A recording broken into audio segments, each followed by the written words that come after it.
Yoshihide Suga est un opérateur de coulisses chevronné qui a été choisi en septembre dernier pour poursuivre l'agenda politique de son prédécesseur Shinzo Abe. Craint par les bureaucrates pour son éthique de travail implacable, Suga a réussi à faire avancer les politiques.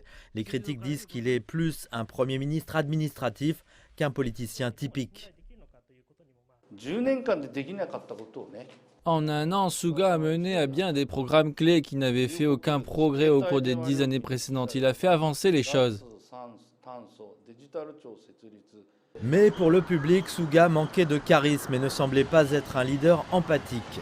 Son taux de popularité a plongé suite aux critiques concernant la réponse du Japon à la pandémie, notamment la poursuite des Jeux olympiques et paralympiques de Tokyo, alors que les cas augmentaient.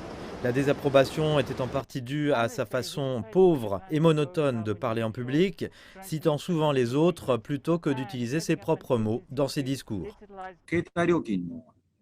Les choses positives qu'il a faites incluent la réduction des frais de téléphonie mobile. Depuis avril, les frais ont baissé de 40%, ce qui se traduit par une réduction moyenne de 5100 yens pour chaque foyer. Nous pouvons également nous attendre à un résultat positif de la mise en place d'une agence numérique. Au bas du tableau de bord de Suga, il y avait un démarrage lent de la vaccination contre la Covid et un système médical débordé pendant la pandémie. Les analystes disent qu'avec une meilleure prévoyance, le Japon aurait pu organiser les Jeux Olympiques avec des spectateurs. Et il y a l'économie.